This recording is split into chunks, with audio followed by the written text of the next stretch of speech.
Ladies and gentlemen, as you're still on your feet, we will then wait for the rendition of the national anthem. If you could remain standing, please.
Thank you very much. You may be seated.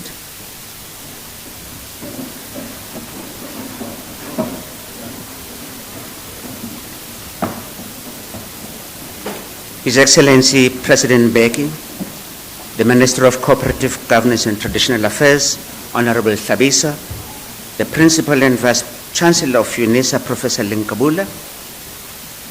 We also have King Makosonke Mabena II of the Amandebele Nation, the Chairperson of the Public Service Commission, Professor Fikeni, the Chairperson of the Thabo Mbeki Foundation, Dr. Fraser Moleketi,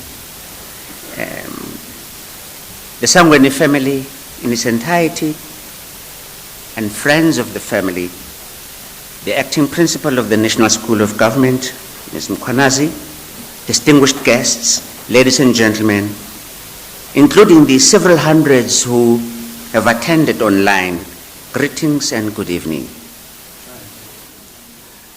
Today is the 13th of September.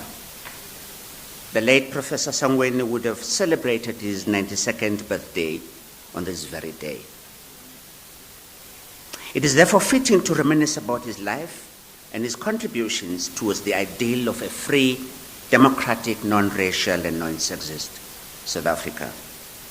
The theme for the inaugural Professor Stan Sangweni lecture is titled Professional and Ethical Public Sector, a Catalyst for a Developmental State. I couldn't imagine a more appropriate title because this resonates so well with the stalwart that he was, an ethical and professional public servant whose passion was to see our country developing to heights never imagined before, especially coming from the scourge of apartheid. Professor Stan Sangweni attached tremendous importance to a professional and ethical public service. His career and contributions, especially as chairperson of the Public Service Commission in South Africa, reflect a deep conviction that a democratic state could not succeed without a disciplined, accountable, and people-centered civil service. He was quite an affable, honest, courteous, and extremely intelligent man whose warmth permeated through his leadership style. I can attest to that because he was my chairperson when the Public Service Commission in the democratic dispensation commenced in 1999. So I'm not going to expose how young I am. I'll leave that to imagination. I'm not here to make a speech, but to chaperone the program so that you must have an opportunity to drink quite deep from the font of knowledge and wisdom from the speakers who are going to come to the podium and address you. Ladies and gentlemen, esteemed guests, the University of South Africa is the only institution of higher learning that carries the name of our country, and it represents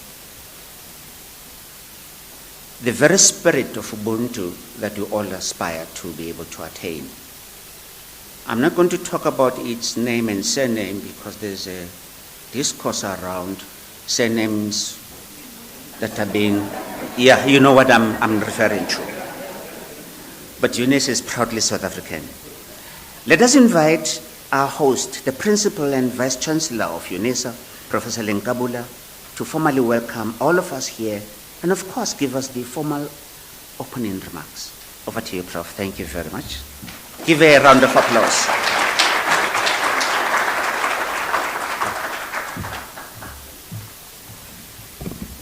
Thank you, Program Director.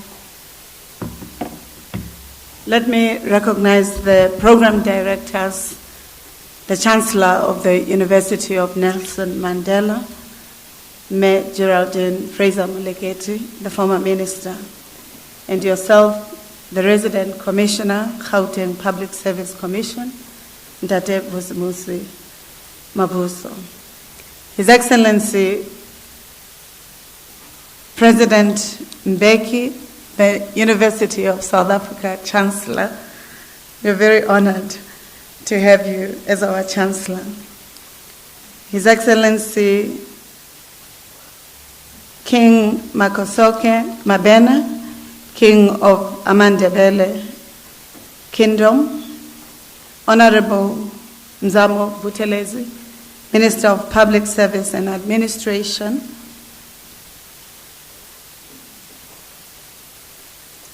Professor Somado Ramafikeni, Chairperson of Public Service Commission, Dr. Mavuso Msimang, and the Sangweni family, Ms. Pindile Mkwanazi, Acting Principal, His Excellency Mr. Saleh Omar Abdu, the Dean of the Diplomatic Corps of the Republic of South Africa, ambassadors and high commissioners representing various countries in South Africa, members of the Council of University of South Africa, represented by Mr. Mlauzi, members of the executive and extended management of the University of South Africa, and sister universities that are present this evening, all public services commissioners and various government departments, esteemed guests both present here and watching proceedings virtually, members of the university community, distinguished members of the audience, ladies and gentlemen, I also recognize that amongst us there is a Minister of COCTA. You're welcome, Mr. Klabisa.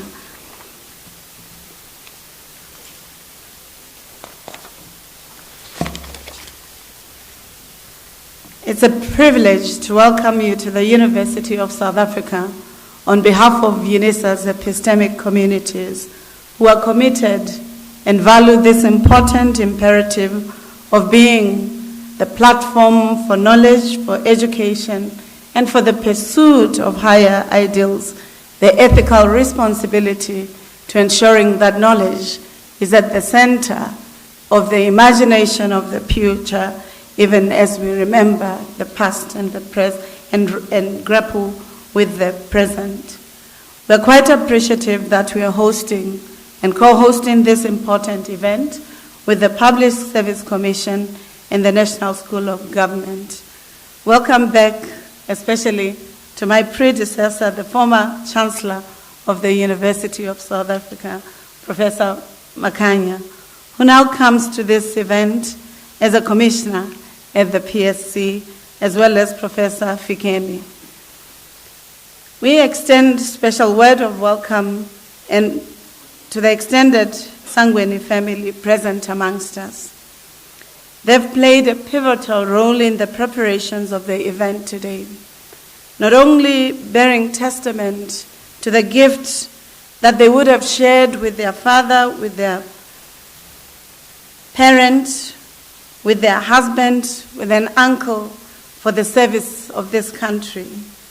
And as a university, we recognize that inaugural opportunities of celebrating the life and work of Professor Stan Sangweni becomes very important because of the enduring legacy that is required for us to learning from our forebears.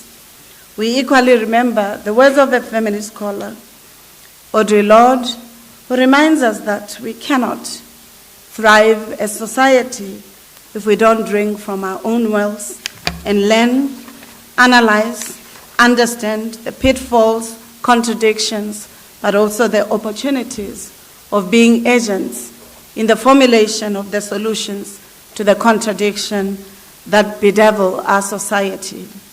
Professor Sangweni, as one of the chief leaders of our democratic dispensation, the building of institutions where public service, public affairs, and the roles of public servants as anchors of the democracy that was hard-won became an important arena. Here at Unisa, we're quite appreciative that the works of forebears and pioneers of our democracy, their roles in our society, their lives and works, as it is the case with His Excellency President Mandela, President Mbeki, President Ramaphosa, Metandi, and others, Thandi Modise, among the influential and notable leaders that would have studied here, that we still have the responsibility that we don't just celebrate the alumni of this university, but that we become a partner to the imagination of our public system as we would our civil society and private sector.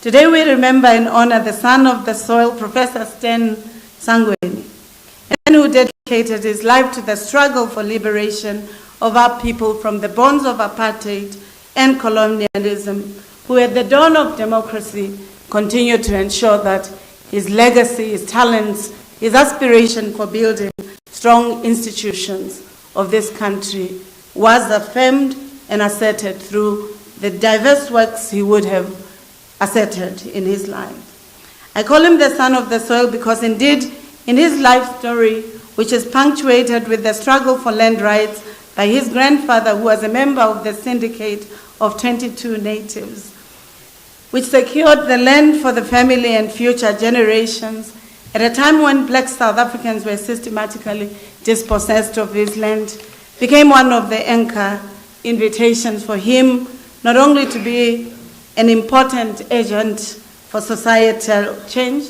but to look into the real subjects of ownership, of being stewards of our land. As we know, land possession of the African majority of the cornerstone of colonialism, the establishment of colonial economy was predicated upon dispossessing the majority of African populations of access to land, forcibly removing them from fertile land that they had previously farmed and worked productively. It forced them to urban centers where they became sources of cheap labor and abundant labor for the mines and other sectors of the economy. as an academic institution, and therefore, whilst we celebrate this legacy of the historical legacies of the forebears, we are quite appreciative that it's not only the forebears that Professor Sangweni would have drawn strength and inspiration to being a partner with the majority on the underside, but it is also through the works that he would have done with Me Sangweni to raising daughters that continued through education and knowledge to seeing themselves as important partners in the sharing of the legacy of their father, Professor Stan Sangweni. Having been born into this legacy of agitation for freedom, for democracy, for ensuring that the transformation and translation of institutions, public institutions, become ethical, professional, prioritize the imperative for transformation, and ensures that it holds accountable the public servants. It is therefore quite exciting, therefore, that a lecture that starts the inaugural memorialization of his life and work is about a professional and ethical public sector, a catalyst for a developmental state. Precisely because this theme resonates with his life, it resonates with his actions, his agitation for policies, as well as the driving of accountability in the Democratic Republic.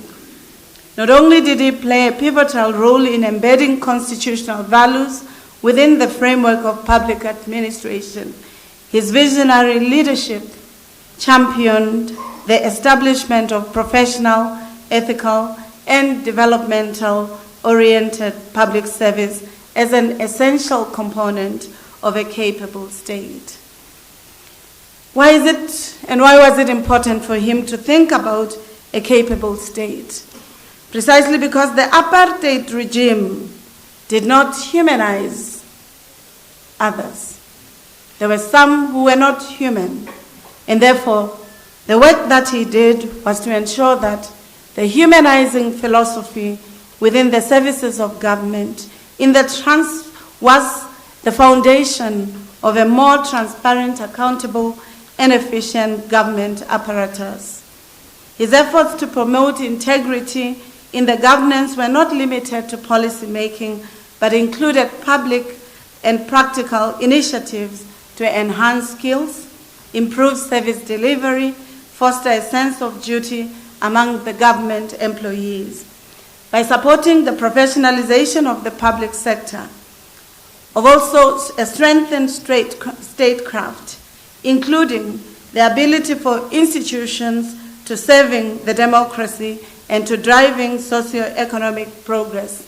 His legacy continues to shape public sector, especially those public servants who are honest, who want to work with integrity, who want to ensure that the country and its aspirations are supported by a vibrant democracy, whilst at the same time demonstrating to those who are not willing to embedding the ethics of transparency, of honesty, of truth, of prudency in the management of the resources of countries and institutions become alienated. I think the inaugural Professor Stan Sangweni annual memorial lecture has been created as a homage to his enduring legacy. It brings together senior leaders, policymakers, academics, representatives of civil society, and citizens to engage with deep reflection on the ethical foundations, but what we need to do today, not just in the past. The lecture acts as an annual high-level forum for dialogue, scholarly exchange, thought leadership, exploring both the normative and practical dimensions of statecraft, and fostering a new collective dedication to establishing a capable developmental state rooted in integrity, professionalism, and continuity to public good. It is therefore fitting when we celebrate pathfinders like Professor Sten Sangweni to ask the critical questions around ourselves. In the context of the increasing poverty, how do public servants, scholars, intellectuals rally around these important ethical contributions of accountability, but also ensuring that intellectual resources are at the center of reimagining and overhauling the state? The other question that I'd like to raise, which my colleagues in universities raise: how do we hope to learn from the wells that we don't drink from, or where the contextual existences and analysis of a capable state are borrowed from Western or Euro-American contexts? How do we even account for the fact that as we move towards the East, looking for global partners, that majority of the ideas and philosophies of Africa and ethics that could be at the center and championing progressive, accountable services that deliver and humanize our society and the citizens are pushed to the side? Sadly, precisely because at some point we've been fearful, not courageous, sometimes we have allowed leaders to deviate substantially from the responsibilities that are central to building strong democracy with economic transformation. It is therefore through discussions and lectures such as this that we are appreciative that we will learn and draw from our wells, and we will look and analyze together what is to be done. This question is often asked by our Chancellor. In this context, when there are challenges, what is to be done? What are the lessons that we can draw from his legacy, and how do we ensure that the generations to come will draw on these important ethical ideals in statecraft and democratic formation? I therefore welcome you to the University of the Land, the home of leaders, the university that has always been at the center of creating opportunities for engagements, for dialogue, for critique, but also for thinking together and with each other on how we co-construct the future together that is not only attended to the elite, but that is understanding of those on the underside. We are hopeful that this lecture will create such a platform and will allow us to think and imagine a capable public sector that is attentive to the plight of humanity as well as the services that are required. Welcome. Thank you. Thank you very much, Professor Linkabu. Give you another round of applause. Thank you very much. You know, it's so fitting, so befitting today just to reminisce about Professor Sangweni. One of the things he would say, and he consistently argued, that ethical conduct was non-negotiable in the public administration. He believed that corruption, maladministration, and abuse of power undermined a very important principle. It undermined democracy and betrayed the constitutional promise of service delivery and deprived the downtrodden and the poorest of the poor the much needed and desperately required basic services. And therefore, under his leadership, especially when he was in the Public Service Commission, he championed the Constitution's founding values: accountability, responsiveness, and openness as guiding principles for professional conduct. This he considered to be the barest minima. But I do believe that for him, professionalism meant competence, impartiality, and integrity in the discharge of public duties. He therefore stressed that without a capable, well-trained, and disciplined public service, South Africa's social economic transformation goals would stall. In fact, they would come to naught. It is more the reason that the Department of Public Service and Administration, the National School of Government, and the Public Service Commission are spearheading the national framework towards the professionalization of the public sector, but insisting that meritocracy would be the hallmark of being considered to be a civil servant and not an evil servant. Ladies and gentlemen, we now welcome the chairperson of the Public Service Commission, Professor Sumadoda Figeni, to give us the purpose and context of this inaugural memorial lecture. Prof, over to you.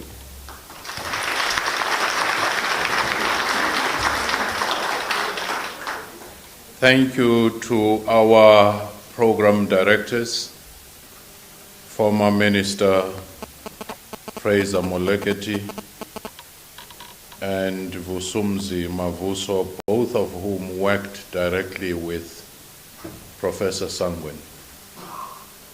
He was part of the very first inaugural commission, and she was the minister. So is the reason, among other things, for the choice. Your Excellency, the former President of the Republic and Chancellor of Unisa, and Your Majesty, the King Mabena, who is also the chair of the Forum of Kings. Honorable Minister Thabisa, and our partners in this journey, the Vice Chancellor of Unisa, as well as the acting principal of the National School of Government, the Sangweni family in all its extended forms, distinguished audience. I ride also on a very extensive list of dignitaries that the Vice Chancellor of Unisa invoked as she was welcoming us.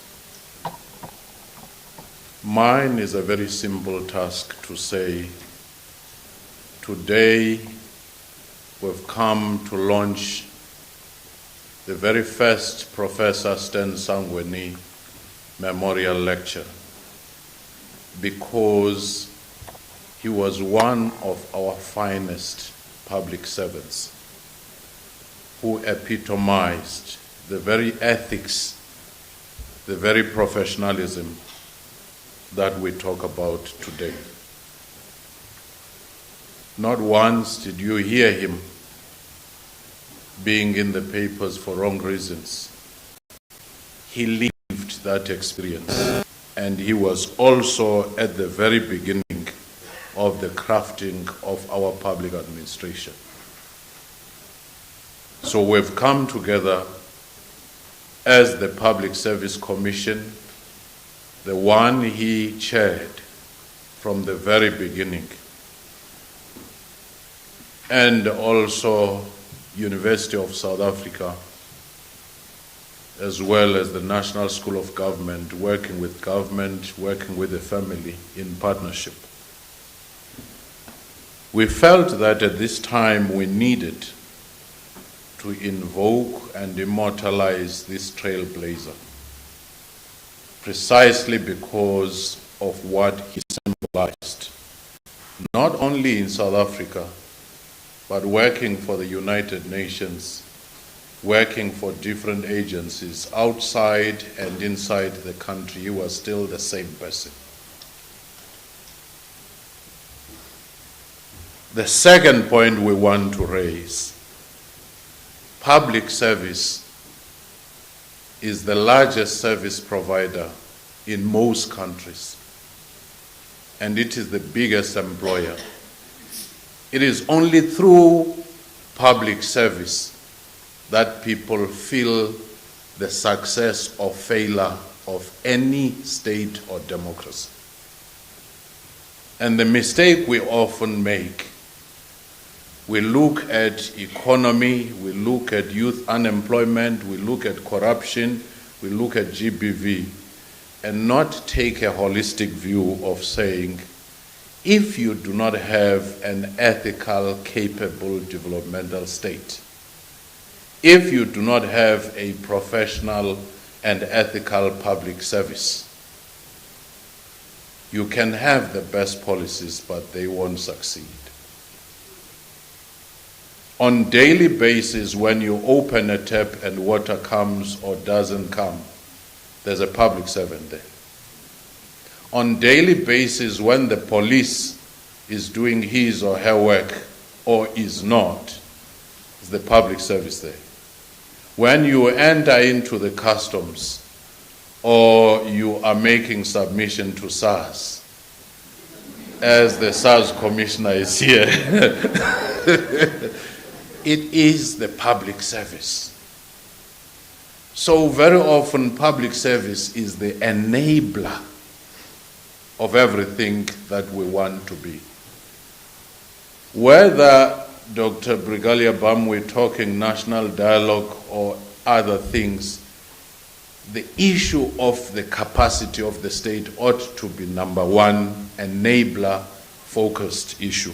So this memorial lecture, which will be there annually, is meant to remind us of that and create synergy between an in-service training entity such as the NSG, the oversight constitutional body such as the Public Service Commission, and the research and training institutions such as Unisa. I just want to say quickly, yesterday is the day that Steve Biko was killed. Many more before had died, and many others like Mahlangu, Joe Gabi, September, Ruth First, and many others were to follow. They only were fighting to make sure that we have a better life. The scourge of apartheid ended, and the pioneers such as Stan Sangweni started the process working with a cohort of leaders. A glimmer of hope could be seen. But somewhere along the way, we took a detour. We were a model in the world for the best democracy, homegrown solution made, institutions made. But we became another example in the universities on how you squander success and rush towards failure. Now, this lecture is meant to help us write the third chapter, how to succeed, how to fail, and more importantly, how to retrieve yourself from that detour back to the highway we started with. I then want to end by saying, we hope this lecture will not just about talking, but will be about a meaningful dialogue between ideas and practice. Because we often ask this question in the Public Service Commission, why are annual reports looking so glossy when people on the ground, their lived experience is the one of misery? What is missing between the two?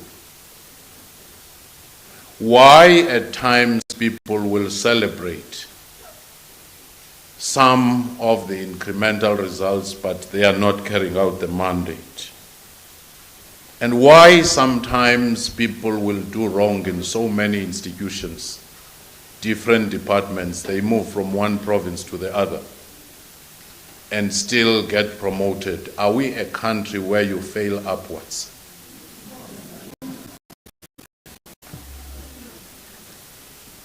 I want to close with two quotes. The one by Amika Cabral says, always bear in mind that people are not fighting for ideas or things in anyone's head.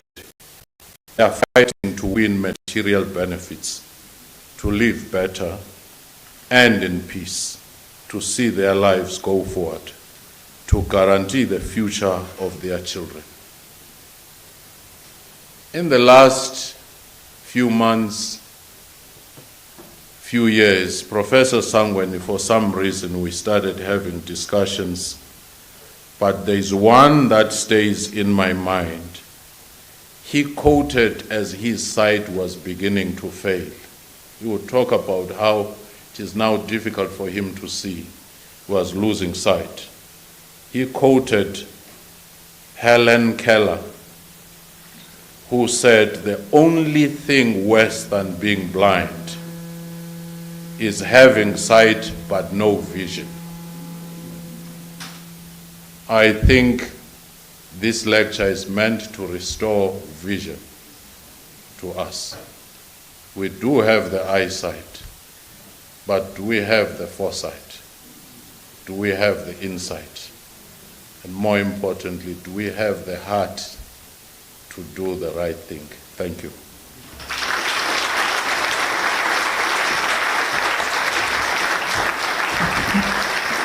Thank you very much, Professor Sangweni. Another round of applause. Thank you very much. I'm told that in one province, I won't mention the province, one mayor wanted a celebration for his municipality for having received a qualified audit. And this was in the newspapers. It created a lot of brouhaha. No, I'm not talking about that. But what I wanted to say, by the way, my tender for being one of the program directors is about to end. So let me just conclude by saying, you know, Professor Sangweni believed public servants were custodians of the people's trust. He placed emphasis on the oath of office and the duty of public officials to put citizens' needs above personal gain. He was vocal about rooting out practices of patronage, nepotism, and corruption, which he saw as existential threat to governance. In the aftermath of the Zondo Commission, I could just imagine him saying this, especially after going through quite excruciatingly volumes and volumes of those reports, and having listened attentively over the radio and television, hearing all these witnesses coming forward. He could have said, the Zondo Commission has shown us the cost of abandoning ethics. It is not enough to write reports or expose wrongdoing. What matters is whether we build a culture where corruption finds no sanctuary. A public servant must remember always, we are custodians of the people's trust, not the beneficiaries of their resources. If we fail in ethics, we fail the nation itself. With those remarks, permit me to invite my co-program director and former Minister of Public Service and Administration. She said I must not say doctor, Geraldine Fraser-Moleketi, to navigate the program. Thank you very much. Over to you.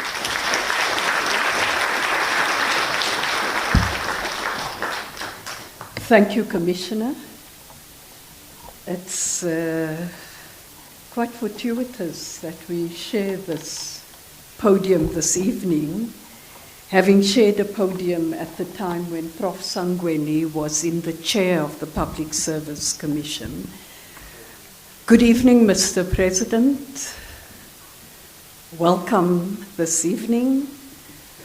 I'd like to welcome the King, and I stand on the protocol that has been introduced by everyone else. I know that it's considered intellectual and other laziness, but just in the interest of time, I do so. But I do want to use this moment just to acknowledge friends and family of the Sangweni era in different parts, whether it was Zambia or elsewhere. And here I'd like to recognize Ambassador Barbara Masekela. I'd like to recognize Mam Yolisa Modise. I'd like to also recognize the someone who we refer to as the Chair Emeritus of the Thabo Mbeki Foundation, Brigadier Bam, but in this instance, as part of that era. So not just as Chair Emeritus, as stated. I also want to recognize Zola and Pulani Kane. I believe, yes, I can see where you are. I think it's appropriate to acknowledge you.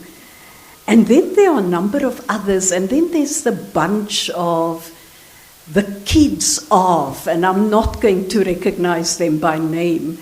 One or two spoke with me, and I said I should have known the gang would pitch up here as well. So also acknowledging the gang of that time, and obviously family members, close family members, friends from way back when. And I'd also acknowledge Advocate Mujanku Gumbi. And it doesn't mean I'm not recognizing public servants of today and yesteryear. There are a number of commissioners here. There's also the man with the yellow suit, as many may associate him with, and various others. And it's quite important to just note this. And it's especially because I, at this point, would like to welcome Dr. Mavuso Msimang, who's the Sangweni family representative. And he's a nephew of Prof. Stan Sangweni. And I think that if we think back, you see a rich tapestry playing itself out. And for those of you who don't know Mavuso Msimang, there's one or two things that I want to just raise. Firstly, there was a very deep familial respect.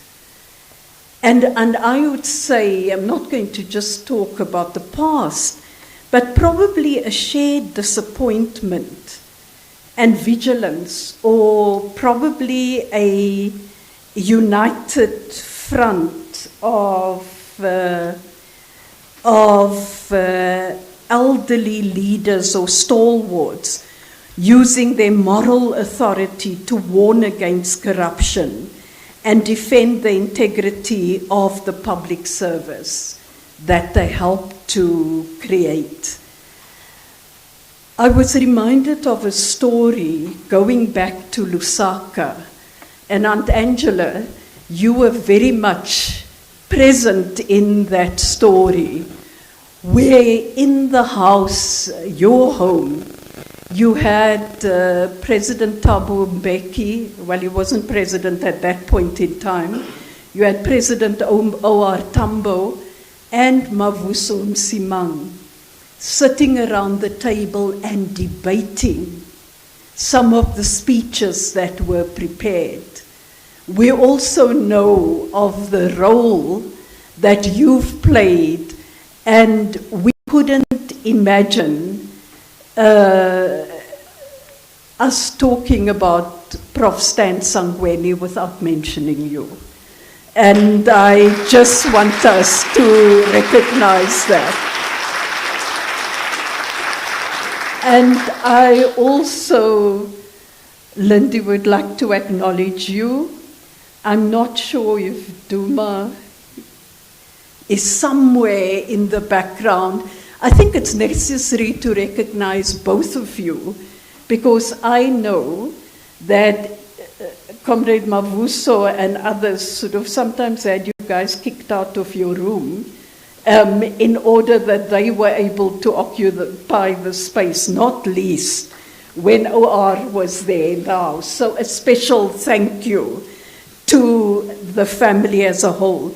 So, lest I start sounding as though I'm giving a small address, I'd like at this point in time to invite Dr. Mavuso Msimang to speak on behalf of the family. Thank you.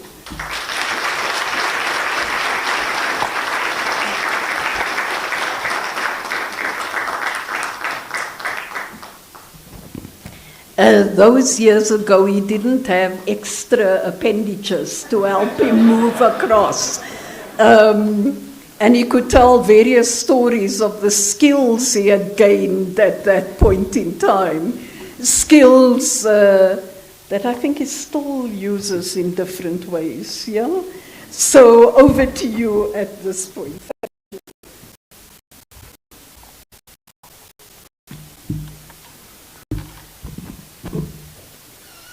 I don't know whether you start with the program director, but just tell everybody here that Comrade Geraldine invited me to come to CETA when I was doing a really great job at Home Affairs. And no, I'm sorry, at Sun Parks, at Sun Parks. So I sit outside, and she doesn't appear outside her office. And eventually I asked the secretary, are you sure she wanted to see me? I said, yes, it was, yeah. I think the nepotism started those days. Program Director, President Thabo Mbeki, and please accept my use of the protocol observed, because I might really mess things up here.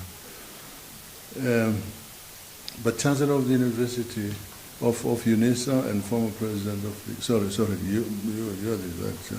Professor Puleng, the Vice Chancellor of the University of South Africa, Professor Somadada Figeni, who is the chairperson of the Public Service Division of South Africa, Honorable Verenko Sini, SABC, Minister of COGTA, honored guests, and really all the people I respect in the house here. Me too, I think I should be allowed to say, Auntie, hey, good to see you.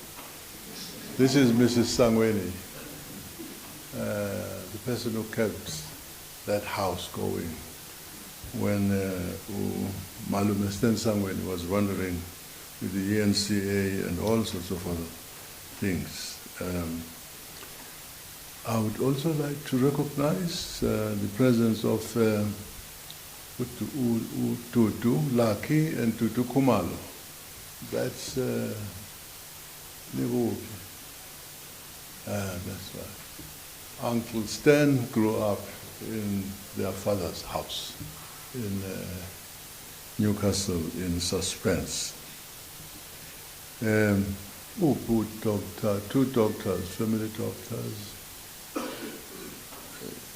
Dr. Mfundo, I should have started with this Koli. Dr. Koli Kuzwayo and Mfundo Kuzwayo. They are also here with us. I'm happy also to boast an assemblage of people with these high titles. So you refused. I was not sure because this Dr. Mavuso Msimang was obtained here, and I don't know at what point you are allowed to use this when you didn't sit for 7 years. Anyway, Professor Stan Sangweni's extended family directed me to convey its heartfelt gratitude to the leadership of the Public Service Commission of South Africa for its decision to honor Professor Sangweni's legacy by instituting the annual Professor Stan Sangweni Memorial Lectures, with today's being the inaugural one. Public service defined Prof. Sangweni's calling throughout his lengthy, multifaceted professional career. This calling seemed to course through his veins, deeply embedded in his DNA.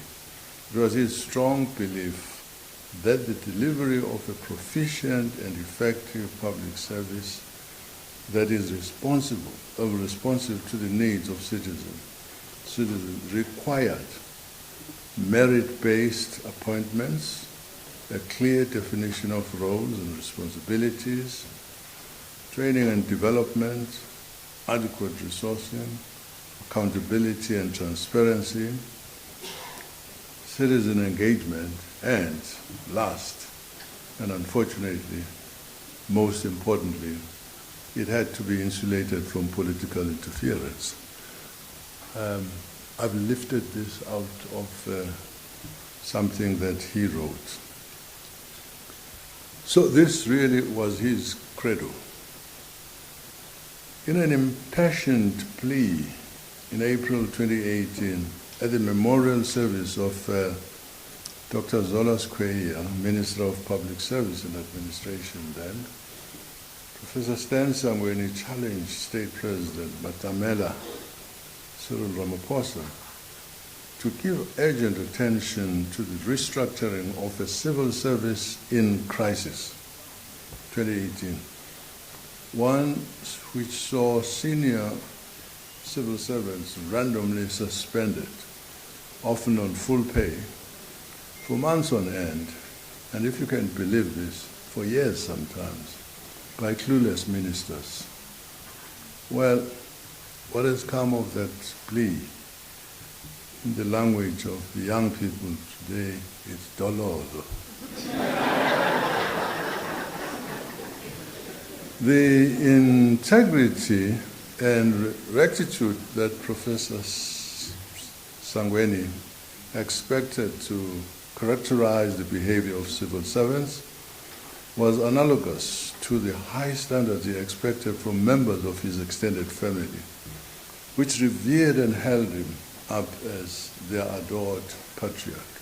I'm here really talking about a large group of people who represent a multiplicity of families, some of them living intergenerationally, living together. Program Director, I am working off a very limited time frame on an occasion I believe should be dedicated to the lecture. But it must needs be said that Professor Sangweni, whom the Public Service Commission has so deservedly honored, was also a committed patriot, working together with other patriotic intellectuals, Rinki, Njobe, Cindy Somfenyana, Tim Maseko, and others.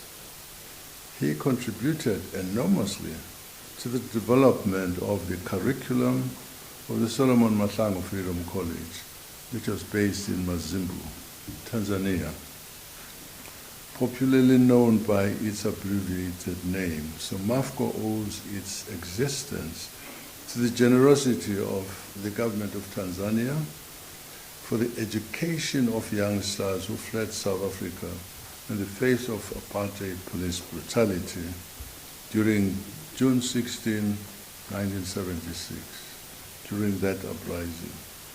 The number of students who were massacred is debated, but it was officially put at around 176. But estimates suggest over 500 deaths took place. Whenever requested, which was quite often, Professor Sangweni shared his modest abode in Lusaka, got a tip already, and shared this with itinerant ANC officials, among them Oliver Tambo himself.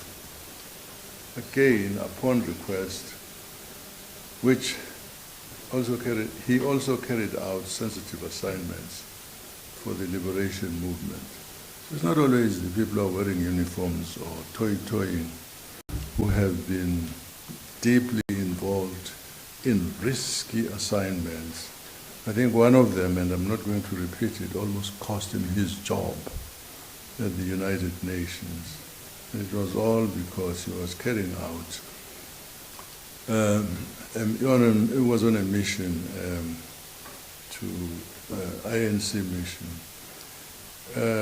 In 2018, I must also say, back in the country by now, the good professor joined other ANC veterans, the Veterans 101, to make a fervent petitionary plea to the ANC leadership, asking it to convene a special consultative conference to discuss the already deteriorating governance situation in the country. Again, dololo. The powers that be simply spurned the call. In conclusion, I would like to restate how deeply touched we of the Sangweni family are, by the immortalization of Professor Sangweni's legacy in the manner the Public Service Commission has done.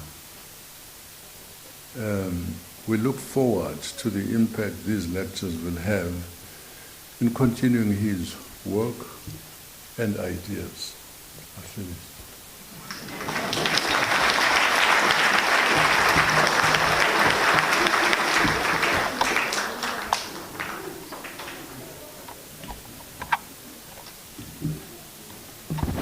Let me just debunk one myth that was shared this evening. I have no relationship familiarly to Mavuso Msimang. He was not sitting outside my office because there was an appointment that was not meritorious, but it was because there was a need to ensure that somebody heads up SITA at that point in time. And there was a need for somebody who knew how to deal with challenges in the public service. So in case you did not know that before, let me just put that for the record.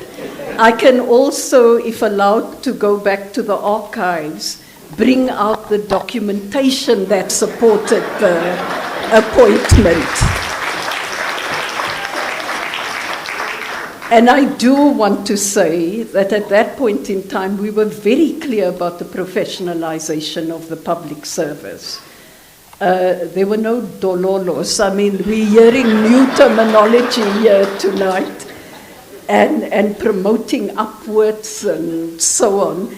I think it's going to be interesting to follow the lectures going forward. I now would like to invite Minister Hlabisa, who is the Minister of the Department of Cooperative Governance and Traditional Affairs.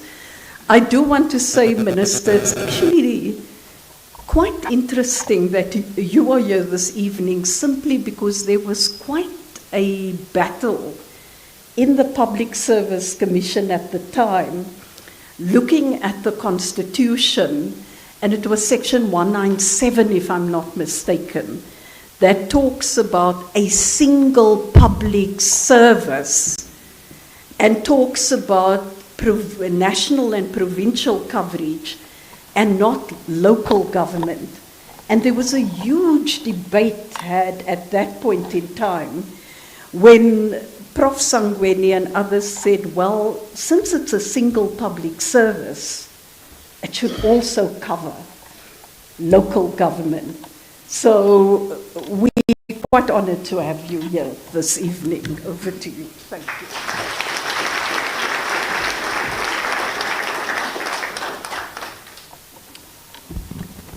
Thank you very much, Program Director.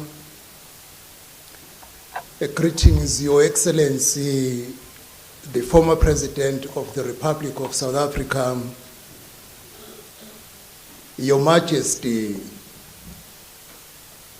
King Makosonke Mabena of Amandebele, the Vice Chancellor of the University of South Africa, Professor Somadoda Figeni, the Sangweni family, and Dr. Mavuso Msimango, our veterans and senior citizens gracing us with their wealth of knowledge and experience, who have been identified and acknowledged, the members of the Diplomatic Corps, the National School of Government, distinguished academics, senior government managers, business leaders, and fellow South Africans. I just want to start firstly by remarking about the mayor who posted and celebrated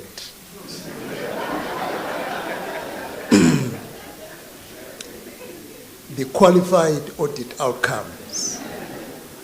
Indeed, it was in the province of KwaZulu-Natal.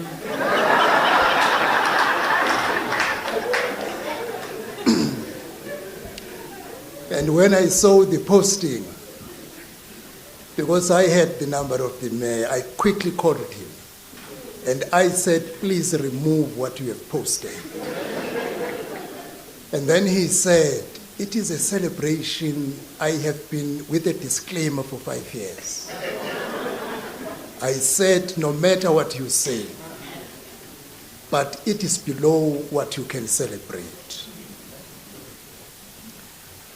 The inaugural Professor Sangweni Annual Memorial Lecture takes place in September, where as a country we mark the Public Service Month under the theme, Professionalizing the Public Service to Build Trust and Restore Confidence in Government. South Africa is once again reminded that the true test of democracy lies in the everyday experiences of citizens. When taps run dry, when refuse piles up, when electricity is unreliable, it is the citizens who bear the brunt. Most of the challenges our country experiences are a sobering reminder of what happens when professionalism and accountability are eroded. It is a profound honor to address you this evening at the inaugural Professor Sangweni Annual Memorial Lecture. Allow me to begin by extending appreciation to Unisa, the Public Service Commission, and the National School of Government for convening this important gathering by bringing us together from across government, academia, business, and civil society. You remind us that building South Africa into a capable, ethical, and developmental state is not the task of the government alone, but a collective national responsibility. We gather in tribute to Professor Sangweni, the first chairperson of the Public Service Commission in the democratic South Africa. He was a visionary who understood that integrity of our institutions will determine the strength of our democracy. For him, public service was not merely administration. It was a moral covenant between the state and the people. His legacy challenges us to uphold the values of ethics, accountability, and professionalism as cornerstones of governance in South Africa. The theme of this lecture, a professional and ethical public sector, a catalyst for a developmental state. What makes a developmental state possible? It is a state with strong institutions built on merit and professionalism. It is a state led by ethical leaders who place the nation above personal or political party interests. It is a state with a clear and long-term vision to tackle poverty, inequality, and unemployment. It is a state that invests in its people through education, healthcare, and opportunities, while ensuring that growth and development benefit all South Africans. Above all, it is a state that delivers consistently, restoring trust between citizens and government. And yet, we must confront the truth. South Africa is not where it should be. Too many municipalities are under intervention because of governance failures, fiscal mismanagement, and corruption. Too many communities are not yet enjoying full development. Infrastructure is poorly maintained, and too often appointments are based on political favor rather than skills and merit. In such conditions, the promise of a developmental state risks being reduced to words on paper rather than reality in the lives of South Africans. Various obstacles hold South Africa back. Corruption, patronage, and cadre deployment, poor service delivery, and weak accountability. Distinguished guests, in the light of these challenges, the Government of National Unity presents a historical opportunity to accelerate South Africa's journey towards a developmental state by bringing diverse political traditions together under a shared mandate. The GNU can strengthen institutions, promote ethical leadership, and foster inclusive decision-making. Its success will depend on prioritizing professionalism over politics, addressing corruption decisively, and ensuring that the focus remains on the tangible needs of our people, that is jobs, education, healthcare, and reliable services. In this way, the GNU can act as a catalyst, showing that collective responsibility, competent leadership, and ethical governance are central in building a developmental state. To realize this vision, South Africa must act decisively on the following areas. 1, professionalize the public service. Appointments must be skill-based and transparent, ensuring that the best South Africans serve the public irrespective of their political affiliation. Secondly, strengthen accountability. Corruption and maladministration must be met with swift, fair, and consistent consequences. Public office is a public trust.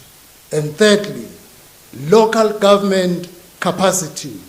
Municipalities must be equipped with technical skills and ethical leadership to deliver basic services efficiently.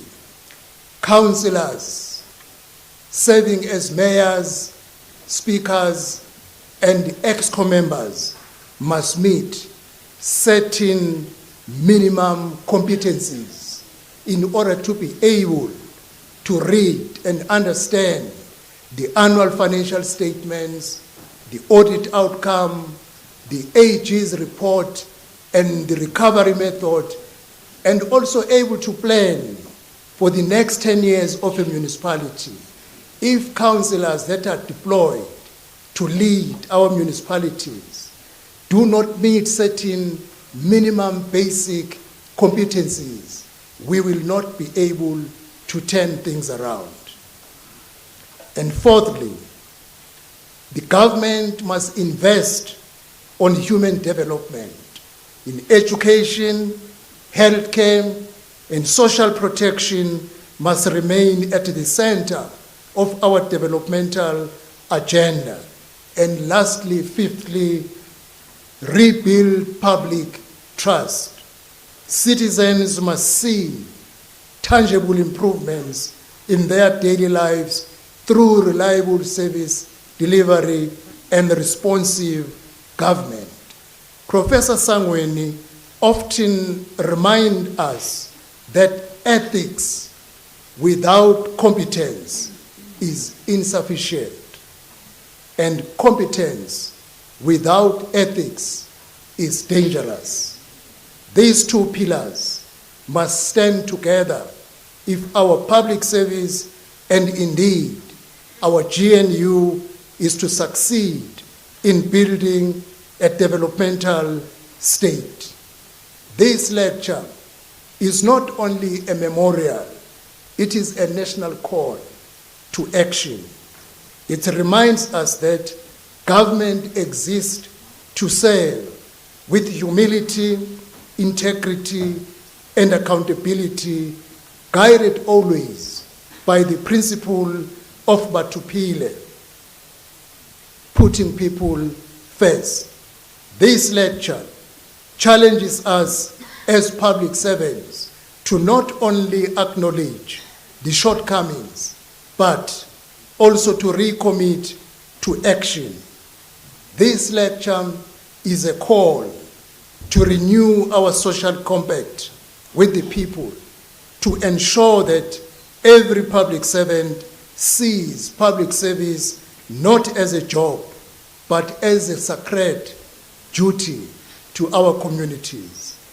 This lecture challenges us also to recommit ourselves to the values of integrity and professionalism. It calls us to build a capable, ethical, and developmental state, one that inspires trust, delivers with integrity, and makes democracy real in the daily lives of all the people of South Africa. That is how we will honor Professor Sangweni, and that is how the GNU must serve South Africa by building a developmental state the people of South Africa deserve. Let me assure you, not all is lost in our government. Dololo is going to be finally done. The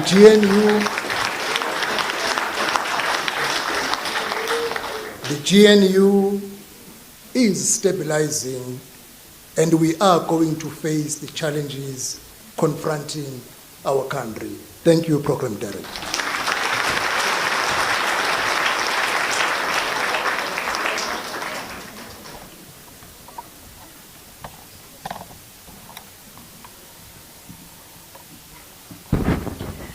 Thank you very much. Thanks for the intervention. I think it was very important. I want to just correct one thing that I've raised earlier. I spoke about Section 197 of the Constitution in terms of a single public service commission, but it's Section 1961. I've also got a constitution, the original one from that time. I also just want to make another reference, and this is one that tends to be forgotten. And I think much as elected officials take an oath on the Constitution, I'm not always convinced that they've really studied the Constitution. Because if you look at chapter 10 of Public Administration, and in particular section 195, 1D, it clearly states services must be provided impartially, fairly, equitably, and without bias. And there's various other parts, but this is what I presume this lecture is about. This lecture is this inaugural lecture in honor of Prof. Stan Sangweni, one would argue is almost a lecture overdue.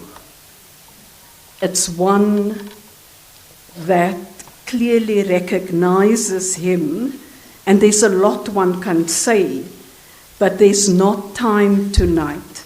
So as I introduce President Thabo Mbeki, President, I'm not going to go into your background and explain to people who you are, as they may expect, but I rather want to talk about the relationship between Stan Sangweni and President Thabo Mbeki.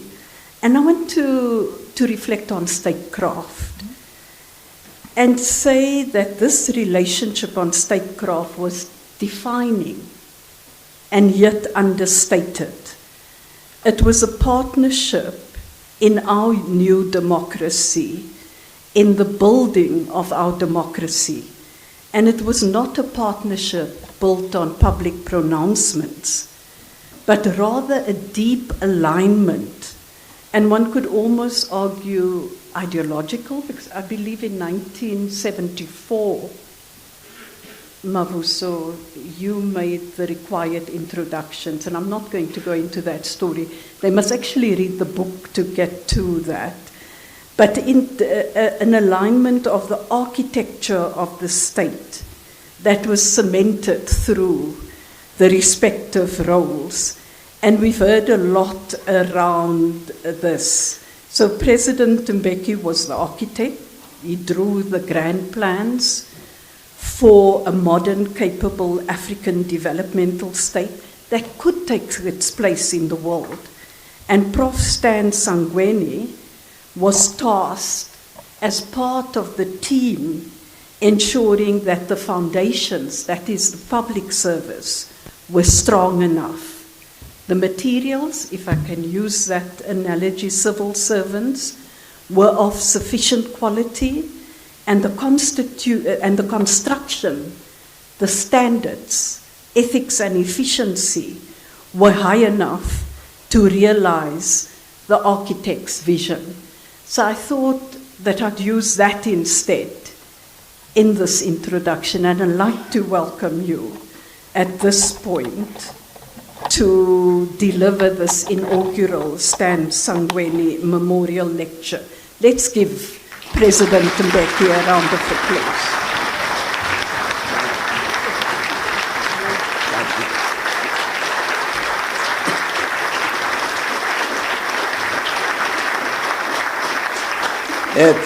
Thanks a lot.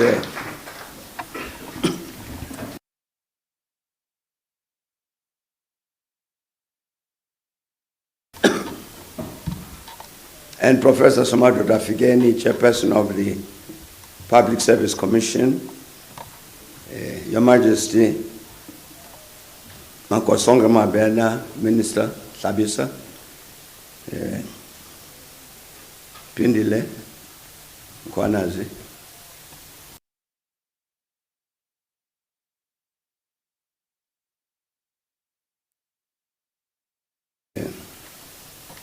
and Vice Chancellor and Principal of Unisa, Puleng Langabula, Professor.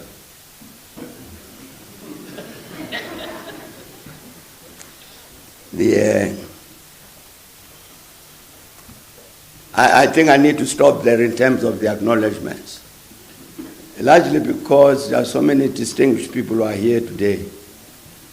If I mention one more, the others will complain, why did you talk about me? Particularly the eminent persons. I see people like Barbara Masigela, eminent person, Sister Ope, Pigeli Abam, another eminent person. Even the ample eminent persons like Edward Kisvet are here.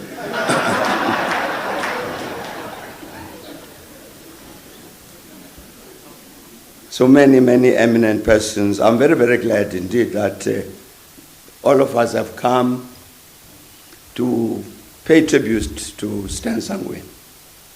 Really, I'm very pleased about that. When he passed away in 2021, my wife Zanelle and I were privileged to have the opportunity to communicate to his dear wife, Mama Angela, our sister and comrade, our sincere condolences at the loss of a true titan and co-architect of the democratic South Africa. In our message to her, we said that we were certain that not many South Africans ever got to know what a sparkling and priceless gem we all had in the humble and self-effacing human being that was Stan Sangweni. As a people, we have had to contend with a number of strategic challenges during the lifetime of the present generations. And to succeed with regard to all of these always required that we had the necessary core of cadres who possessed the necessary skills, who were selflessly committed to serve the people, certain of their liberation, who had the stamina to stay on what would necessarily be a demanding course, and who had the courage which rises with danger, which Nkosi Albert Lutuli had spoken about. And we said that among other things, the then new challenge of governing liberated South Africa required of us as a governing party that we should take the necessary steps to build a new public service inspired by a new morality. And this was particularly important given the strategic role government had to play in the historic effort to eradicate the stubborn legacy of colonialism and apartheid. And we said our country was very privileged that it had Stan Sangweni, whose professional preparation and work experience made him stand out as the best person to lead that process of creating the new. And that was the reason that Professor Stan Sangweni served for a decade from 1999 to 2009 as the first chairperson of the Public Service Commission, established in terms of the prescripts of the 1996 Constitution. And to give a glimpse of what Stan Sangweni taught the public service during the process of his renewal, let us allow him to speak out once again. And sometime during 2001, he said, and I quote, "Unethical conduct in the workplace is largely shaped and conditioned by such unethical behavior in society. Corruption, weak leadership, nepotism, maladministration, and poor service delivery in the South African public sector are prevalent problems. So are incidents of violent crime, incest, gang activity, urban terrorism, farm murders, and taxi feuding in society at large." And he said these are some of the major impediments to our constitutional imperative for a development-oriented public administration. And he said what the public service needs, therefore, is to develop a vision which would make ethical work practices the cornerstone of how things should be done and strengthen the ethical culture of the public service, unquote. Our Constitution visualizes the Public Service Commission, which Professor Sangweni led for a decade, as a critical player in the construction of a democratic South Africa. And this feature stands out, for instance, where the Public Service Commission Act, which created the Commission, as prescribed by the Constitution, says that the Commission may inspect departments and other organizational components in the public service and has access to such official documents or may obtain such information from heads of those departments, organizational components, or from other officers in the service of those departments, organizational components, as may be necessary for the performance of the functions of the Commission under the Constitution or the Public Service Act. Somatudra, you know that. I don't know if you are doing it. Accordingly, essentially all state institutions are subject to supervision by the Public Service Commission, consistent with its functions as prescribed by the Constitution and the Public Service Act. It is important to bear in mind that already by 2001, understanding the critical importance of its tasks, the Public Service Commission had issued a code of conduct for the public service and an accompanying explanatory manual and practical guide to ethical dilemmas in the workplace. The explanatory manual of the Code of Conduct starts with the top 10 values and principles of the public service in South Africa, as these are detailed in the Constitution. And the document says that the Constitution of South Africa requires that the public service should be governed by democratic values and principles of the Constitution, that it must maintain and promote a high standard of professional ethics, must promote efficient, economic, and effective use of resources, must be orientated towards development, deliver services impartially, fairly, equitably, and without bias, respond to people's needs and encourage public participation in policy matters, be accountable for its actions, be transparent by providing the public with timely, accessible, and accurate information. It must cultivate good human resource management and career development practices in order to maximize human potential, and has to be broadly representative of the South African people, with employment and personnel management practices based on ability, objectivity, fairness, and the need to redress the imbalances of the past. Professor Sangweni and his colleagues in the Public Service Commission put these constitutional prescripts in the explanatory manual of the Code of Conduct of the Civil Service because they were fully convinced that these were not mere rhetorical aspirations, but imperatives which had to inform the construction of the new post-South Africa, post-apartheid civil service. The late Zola Skweyiya served as Minister of Public Service and Administration from 1994 to 1999. During this period, Professor Sangweni was a commissioner in the Public Service Commission. Accordingly, they worked together as close comrades as they prepared for the rebirth of the Public Service Commission in 1999 under the new constitutional order. It was natural that Professor Sangweni would speak at the funeral service of Minister Zola Skweyiya in 2018, as Mabuso Msimang has just said. And understandably, he used this occasion to talk about the new civil service to which he and late Zola Skweyiya were committed. And once again, we should allow Professor Sangweni to speak out, and here in part is what he said.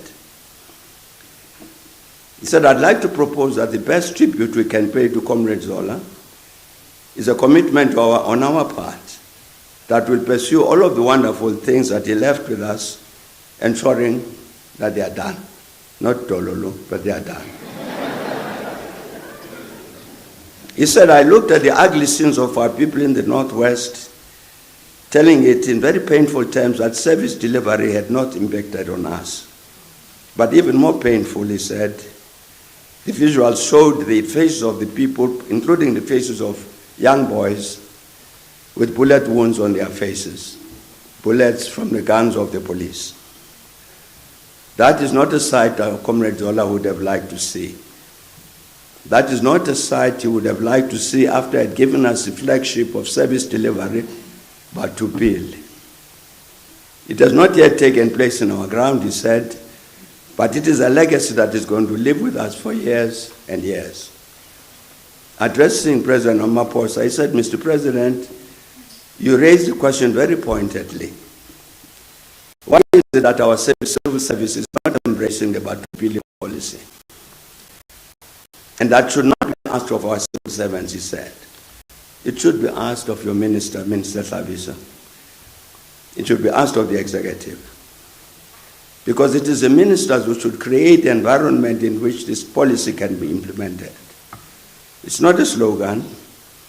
Not a slogan when you say Batupili.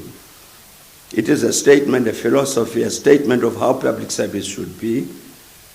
Service delivery must reach the people. Service delivery must build the people. It's not a question of giving things to them, to giving them tractors. No. We don't want to do that. We don't want to give people food parcels. No.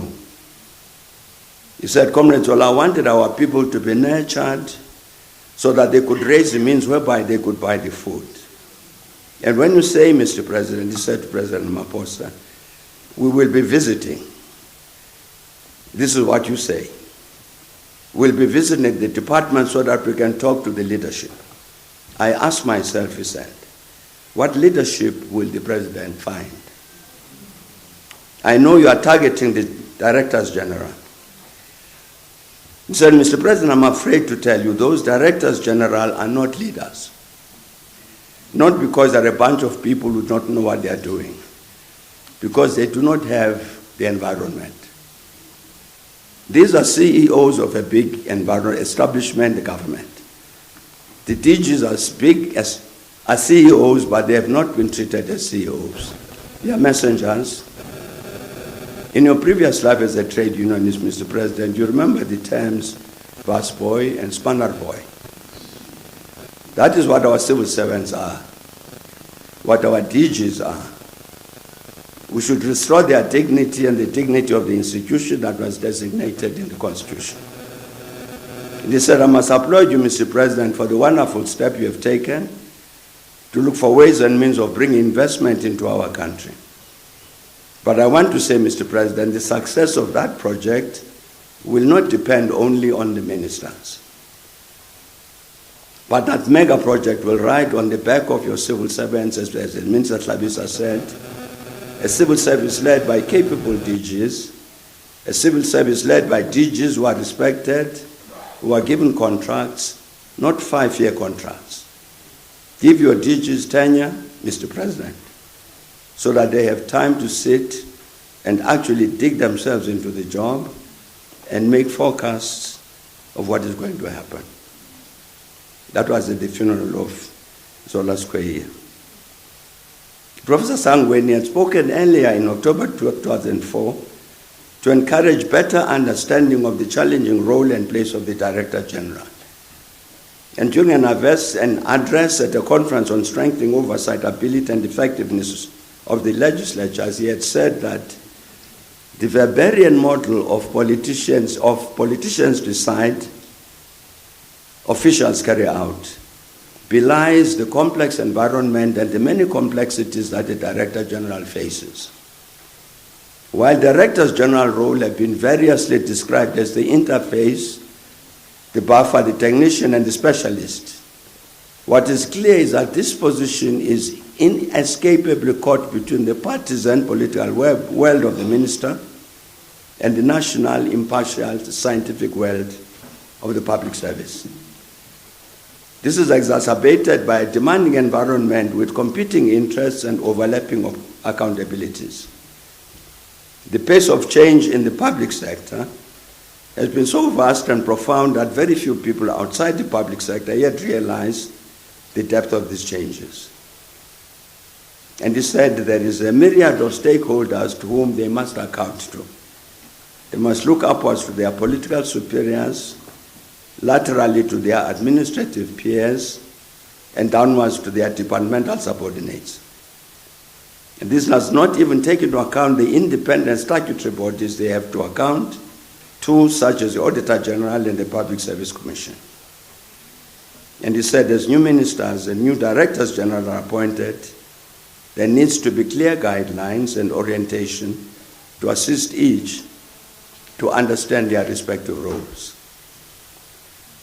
I've quoted at some length what Professor Sangweni said at the late Zola Kweria's funeral service, because in a sense, it was his farewell message about what should be the standing of the civil service in our country. And indeed, everything I've said so far about the civil service is intimately connected to that outstanding patriot, Professor Stan Sangweni. Of course, there is a specific reason why the high-powered professional and dedicated agent of progressive change, Professor Sangweni, was chosen to lead the process of the rebuilding of the civil service under the new conditions prescribed by the 1996 Constitution. The reason for this was the expectation by the liberation movement of the eminent role which a democratic state would play in terms of the creation of the South Africa visualized in our country's constitution. In 1992, the 1992 document of the liberation movement as Ready to Govern said, in the context of the growth and development of strategy, the role of the state should be adjusted to the needs of the national economy in a flexible way. The primary question in this regard is not the legal form that state involvement in economic activity might take at any point, but whether such actions will strengthen the ability of the economy to respond to the massive inequalities in our country, relieve the material hardship of the majority of the people, and stimulate economic growth and competitiveness.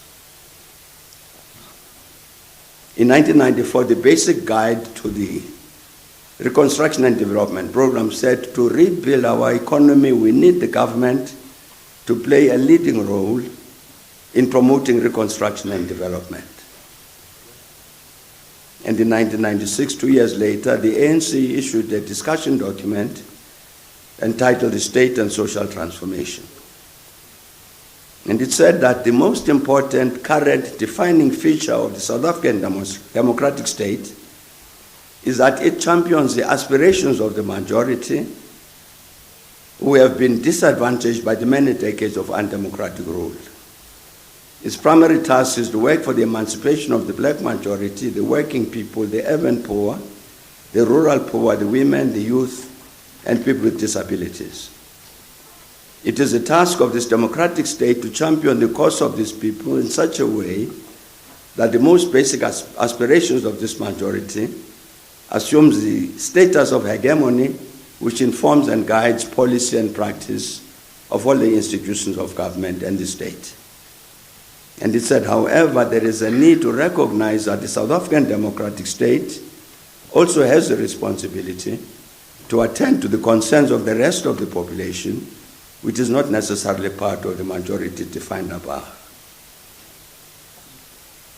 Adopted in September 2012, the National Development Plan, in its chapter on building a capable and developmental state, says that this vision requires a capable and developmental state, capable in that it has the capacity to formulate and implement policies that serve the national interests. Developmental in that those policies focus on overcoming the root causes of poverty and inequality and building the state's capacity to fulfill this role. It said a developmental state brings about rapid and sustainable transformation in a country's economic and or social conditions through active, intensive, and effective intervention in the structural causes of economic or social underdevelopment. And developmental states are active. They do not simply produce regulations and legislation. And the current government of national unity, the GNU, which Professor Slabisa spoke about, has set the building of a capable, ethical, and developmental state as one of its top 3 priorities. And in this regard, President Ramaphosa said in July 2024 last year that the 3rd strategic priority of the government of national unity is to build a capable, ethical, and developmental state. And he said we will proceed with the work already underway to professionalize the public service, ensuring that we attract into the state people with skills capabilities, and integrity. We will continue to fight corruption and prevent political interference in the administration of the state, unquote. It was in this context that obviously there was and continues to be a particular focus on the civil service. For instance, the report on government delivered at the International Conference in December 1994 stated that with regard to the transformation of the public service, the then GNU had been attending in particular to instituting processes including restructuring the Public Service Training Institute, aimed at enabling the training and retraining of public service workers so that it is effective in the implementation of the reconstruction and development program. That it had also been working on elaborating guidelines and programs for the transformation of the civil service as a whole, so that it is non-racial, non-sexist, efficient, and responsive to the public as visualized in the Constitution. And indeed, for its part, the ready-to-govern document had said the public service must be based on the principles of representativity, competence, impartiality, and accountability.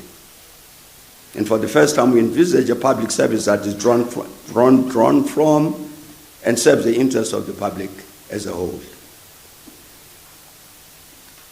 The document on state and social transformation I've quoted said that the objectives of efficiency and high levels of productivity and the level of work discipline, managerial responsibility, accountability, and responsiveness to the public interest have to become the hallmark of the performance of the public service. Organized sections of the public service workforce who have been part of bringing into being the democratic state must, it said, provide leadership to the rest of the public service in upholding these norms. The NDP also pays close attention to the matter of the civil service and says that among others, to address the twin challenges of poverty and inequality, the state needs to play a transformative and developmental role. This requires well-run and effectively coordinated state institutions with skilled public servants who are committed to the public good and capable of delivering consistently high-quality services while prioritizing the nation's development objectives. In the next statement issued when Professor Sangweni passed away, the Public Service Commission said he was, as Professor Sangweni was, instrumental in the fundamental redefinition and restructuring of the traditional role of the Public Service Commission. It said the birth of the new PSC in 1999 led to a new era in the public administration in South Africa. He contributed immensely to the body of work that the Public Service Commission had produced during the period of his chairpersonship. Professor Sangweni ensured that the PSC's work and influence extends beyond the borders of South Africa. And he said he certainly earned respect among his peers, both on the African continent and in South Africa. He has shaped the PSC into a knowledge-based organization it is known for today, and said he has served the PSC, Public Service Commission in South Africa, with distinction. However, despite this correct assessment of Professor Sangweni's invaluable work, it is true that more recently important observations have been made about some deficiencies in the civil service sector, without which a project to establish a capable and developmental state will fail. In April last year, 2024, the New South Institute published a document entitled Towards a Merit-Based Senior Civil Service, Strategies for Reform in South Africa. And among other things, it said that the current civil service system in South Africa faces a multitude of challenges that hinder its effectiveness and efficiency, and significantly affect the overall quality of public service delivery. And it said one of the most pressing issues is the absence of a robust meritocratic framework. However, the process of appointing senior civil servants has become increasingly politicized. Appointments are often based on political loyalty rather than professional qualifications, undermining the autonomy and effectiveness of the civil service. It said the high turnover of senior officials, driven by changes in the political landscape, contributes to the instability within the civil service. And said addressing issues of corruption and maladministration is another significant challenge. The lack of strong and independent oversight mechanisms allows corrupt practices to persist, eroding public trust in the civil service. And he said additionally, the absence of clear and structured career paths discourages skilled professionals from entering and staying within the civil service. And earlier this year, in 2025, the Public Service Sector Education and Training Authority published a report entitled Public Service Skills and Competencies Needs in South Africa, Present and the Future. In the magazine, The Conversation published an article based on that report, and it Professor Mashupie Maserumule and others who had participated in the preparation of the Public Sector report said that a transformative and developmental role as visualized in the National Development Plan is about consistently delivering high-quality services for the good of society. And to meet these goals, the country requires people and government with the necessary technological skills.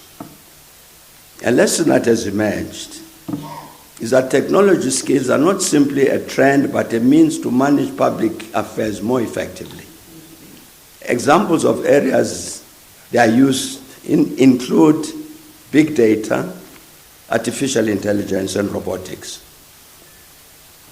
And the study found that most South African government officials were not familiar with how the technologies of the Fourth Industrial Revolution could be used to improve the efficiency of the state. In addition, officials in government departments that interact directly with citizens lacked the technologies and tools essential to take advantage of the new breakthroughs in technology. And they said, we caution in this report that as much as technology skills have helped improve state efficiency, mainly in the global north, they can't make up for all of the administrative inadequacies, including thievery from the state, which besets the South African democracy. Equally important are human cognitive skills and ethical competencies. The report found that these two were a challenge in the public service. Civil servants didn't know how big data, artificial intelligence, robotics, or the automation of public administration could be used to improve public service. Being aware of these technologies and using them to the maximum advantage of public administration are two distinct things. And it said the report concludes that the government needs urgently to invest in revamping the way civil servants are trained. In particular, it must invest in continuous professional development, and while technological capabilities are key, the report recommends that basic human skills and competencies are equally essential.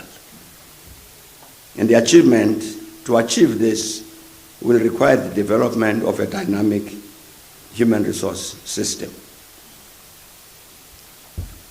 The South Institute also addressed a long outstanding matter of the professionalization of the civil service and said the national framework towards professionalization of the public sector, developed by the South African National School of Government, sets out in October 2022, sets out a comprehensive plan to improve the overall quality of the public service, including senior civil service. This ambitious document aims to create a public sector characterized by skilled, ethical, and committed professionals who embody the values of the Constitution. It advocates a public sector with the right skills, professional ethics, and commitment to serving the public, which is crucial to building a competent civil service capable of effective public administration. And it said, however, while the framework sets out a visionary approach, it faces challenges in practical implementation. A key issue is the lack of specific enforcement mechanisms. The Public Service Commission itself also addresses concern in its April-June 2023 edition of the publication, The Pulse of the Public Service. And it says the success of the professionalization framework will depend on the manner in which a comprehensive action plan is implemented, is developed, the substantive content thereof, and whether the requisite commitment and cooperation is obtained from all key stakeholders. And earlier in the same year, or in 2022, Sarah Mene-Gibert of the Public Affairs Research Institute had expressed the same concern about that professionalization framework. It said that, but the crux, as always, is whether government will act on these noble intentions of building a meritocratic professional public sector that serves the government of the day in a loyal manner, but has sufficient institutional autonomy to build and retain skills to be and be protected from political patronage. And whether the government will do this, implement these objectives in a way that does not indeed insulate appointment, in a way that insulates appointment processes from patronage and instability. And others will say whether this concern has been addressed or not. Maybe we're back at Dololo, Emavos. The instances we have cited show that by and large, the civil service we have today is nowhere near the institution which Professor Sangweni and his colleagues sought to build. The Public Service Commission referred to this reality in its July-September 2019 edition of the Pulse. And it said, through the evaluation of the performance of departments against the constitutional values and principles, the Commission has found that most departments struggle to build a complement of leading experts in the functional areas who can plan and implement key policy and administrative changes that will drive development. Departments have the skills for routine operations, but there are major gaps in efficiency, effectiveness, and development outcomes. It said the skills must be accompanied by solution orientation that tallies with the needs of the citizens. From the analysis of the human resource plans in the public service, it is clear that the real problem lies with critical and specialist skills and the depth of those skills, and not so much in skills needed for the routine operation of these departments. It was the Public Service Commission. And perhaps to cap its honest and critical assessment, in the October-December 2020 edition of the Pulse, the Public Service Commission said in its keynote address, the Minister of Public Service and Administration, that was Senzo Mtunu, emphasized the lack of ethical leadership as one of the disheartening issues for concern. He further flagged the significance of the National Development Plan goal, which envisages a corruption-free South Africa, including a government that is accountable to its people, unquote. As we speak about Professor Stan Sangweni today, we should perhaps admit that he was ahead of his time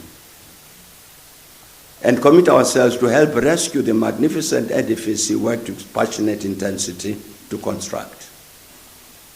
In volume 25 of the Pulse, the periodical of the Public Service Commission, was published in April, June 2023, 2 years, that's volume 25, 2 years after Professor Sangweni sadly passed away. And among other things, this is the volume 25 of the Pulse, 2023. The Public Service Commission says, the public sector is a shadow of what it once was, with the country yet again finding itself on the precipice of deep societal divisions, great malfeasance, and without a moral compass to place it on a path in which the aspirations of the Constitution and the creation of a truly capable ethical and development state are realized. The reality is that the public service in South Africa is reflective of a lack of cohesiveness, inefficiency, and ineptitude, suggesting an incapability to implement a developmental state agenda. And it says that in summation, South Africa's public sector does not exhibit the astuteness, the agility, the capacity, or single-mindedness that is driven by strong nationalism to do its best for the country. And although South Africa prides itself as a constitutional democracy, its public service is not a cohesive bureaucracy that is imbued with a common understanding of a developmental state, developmental orientation, and transformative constitutionalism, which places human rights and capability freedom at the center of the development agenda. And it said this is perhaps the central Achilles heel in the public service. When the Public Service Commission made these dismal but accurate observations, it was 12 years after the NDP had called for the building of a capable and developmental state, and a year before our country's government of national unity resolved that the building of such a state was one of its 3 top priorities. As I've said elsewhere, a month after these remarks by the Public Service Commission, in April 2023, Dr. John Andres, CEO of the South African Institute of Race Relations, addressed the Cato Institute in Washington, D.C. in the United States about South Africa. And remarkably, his prediction about the South African state was the exact opposite of the capable and developmental state proposed by the NDP. Here is what he said.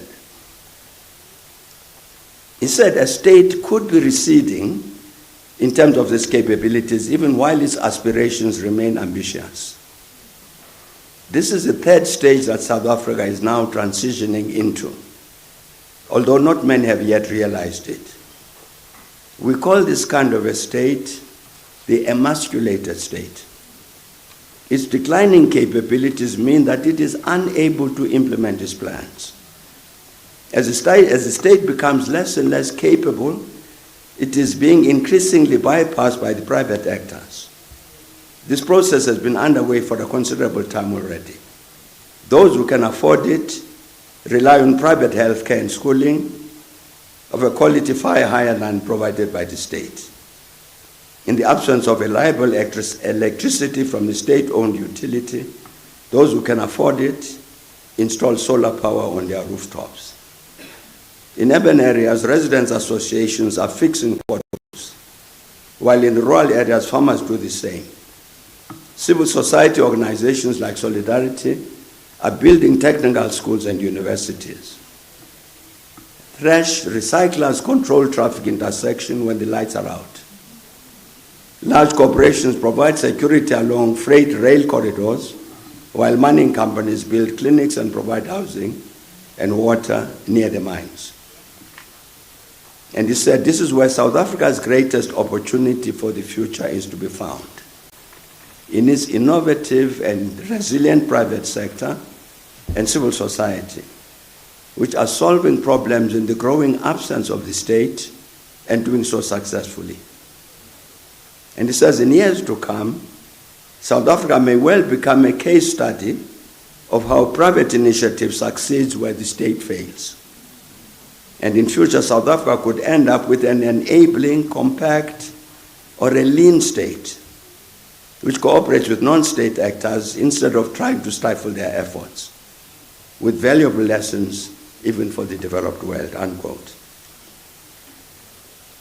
It would seem to me that we must at least try to understand how this dichotomy came to be, such that a national consensus could emerge about the need for a capable developmental state with the necessary highly effective civil service, and end up, if Dr. Andres is right, with a lean service, with a lean state, with a small civil service tied down by routine administrative tasks. In this context, I'd like to quote prescient words spoken by then President Mandela in 1994. Here is part of what he said in a political report he delivered at the 49th ANC National Conference in December of that year. He said, while we have achieved support across the board for the RDP, we have to contend with the rearguard resistance from the parties of apartheid and white privilege, from influential elements within the civil service and security establishment. He said, in addition, the networks which ran low-intensity conflict continue today. These include agents infiltrated into the ANC and the rest of the democratic movement, universities, the media, and other institutions.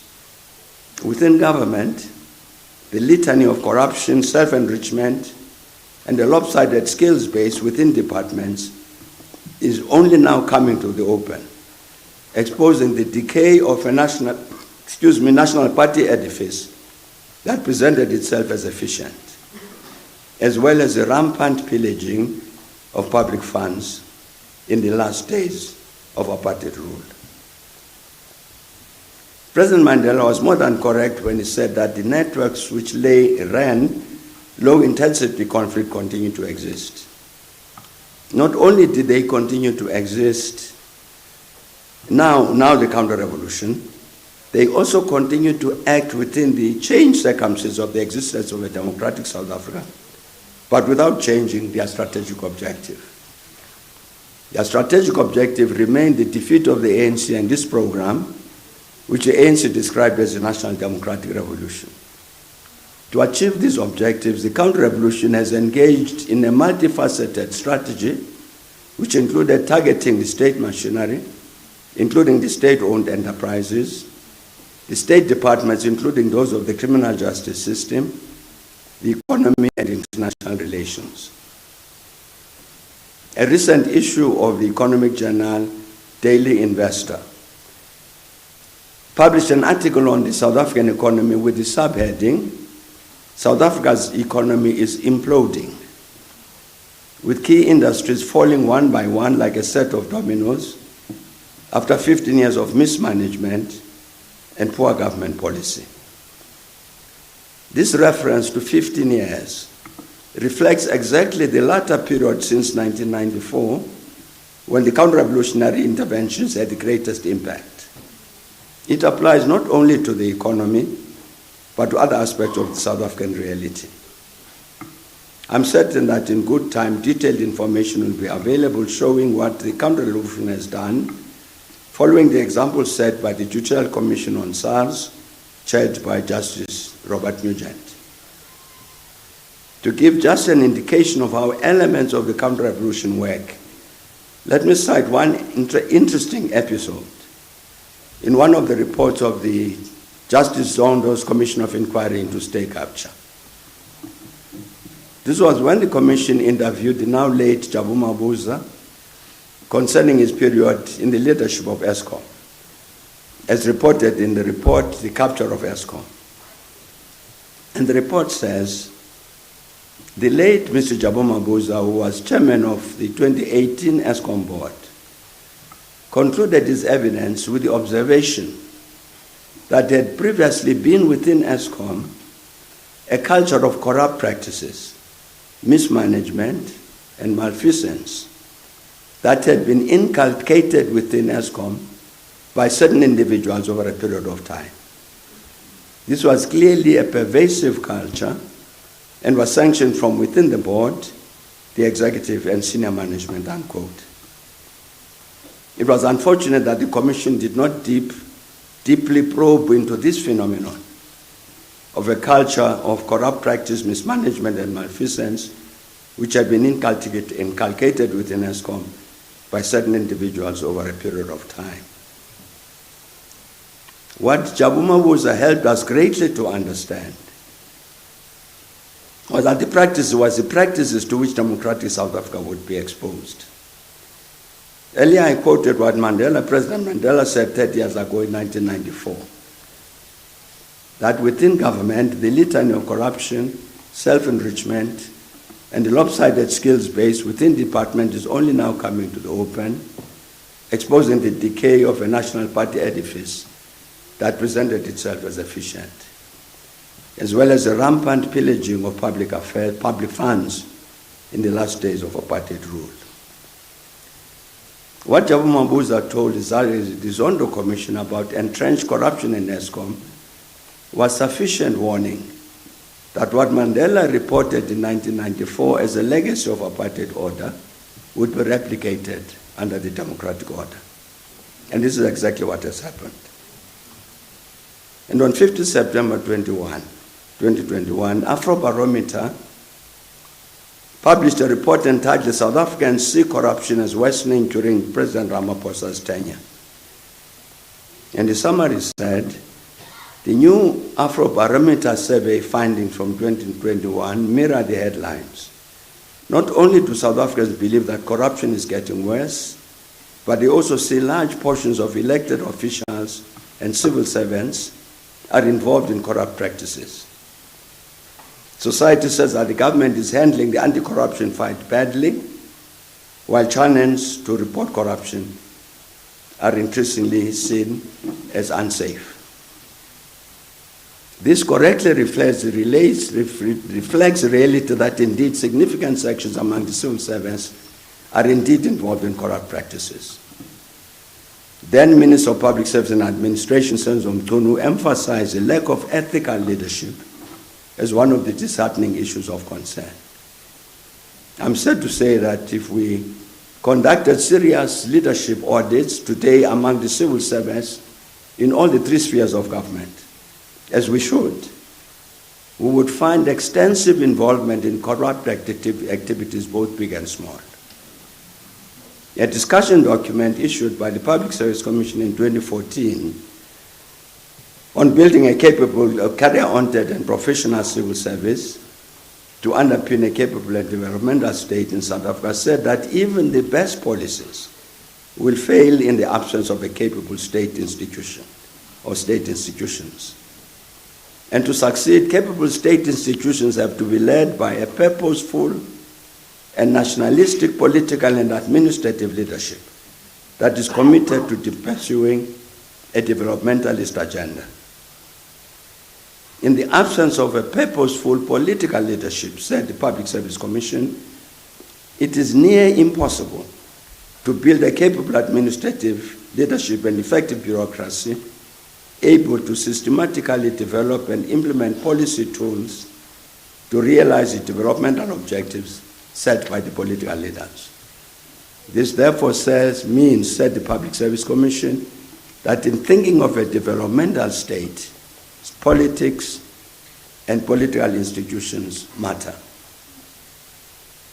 And correctly, in its chapter on building a capable developmental state, the NDP had said that to address the twin challenges of poverty and inequality, the state needs to play a transformative and developmental role.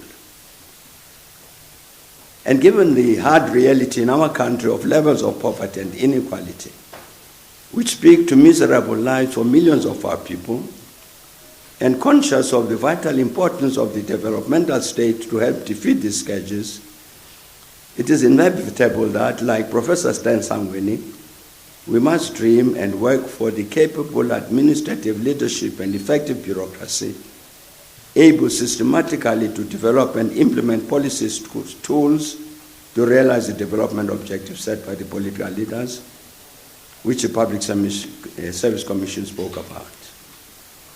However, as I come towards the end of this lecture, I must state this frankly, that our reality is that sections of our public service have been corrupted and represent the exact opposite of what Professor Sangweni and his colleagues at the PSC worked hard and in a principled way to achieve. Speaking again frankly, I must say that it is difficult to believe that the political conditions exist for us to bring into existence a capable, ethical, and developmental state, which the NDP and the PSC and indeed the President of the Republic have spoken about. Much will have to be done to avoid the dismal reality of the emasculated state which Dr. John Andrews spoke about. And indeed, this will be one of the major tasks of the forthcoming national dialogue, realistically to show the way forward towards the creation of that capable and ethical developmental state. To achieve this, we will have to draw on the inspiring example set by Professor Sangweni, as he worked hard and in a principled manner to build a public service that was truly fit for the purpose of the fundamental transformation of our country. It will also certainly be the case that we should also draw on the courage which Professor Stan Sangweni and his dear wife, Mama Angela, showed when they joined other veterans, as Mavuso Msimang has just said, joined other veterans of our struggle to sign the 2017 document for the sake of our future, which said, among others, we all have an obligation to ensure that our movement continues its commitment to serve the people of South Africa, consistent with the objectives of the ANC as represented by the leaders under whom whom many of us, veterans and stalwarts, served, such as Nkosi Albert Lutuli, Oliver Tambo, and Nelson Mandela.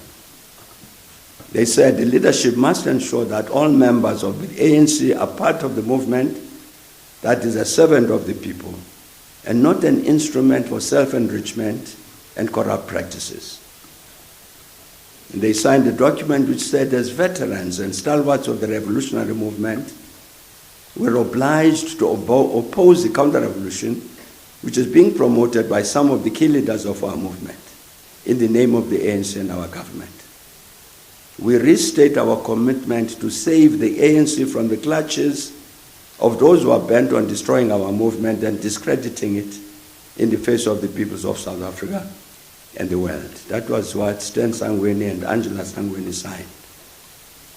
They showed courage in doing that.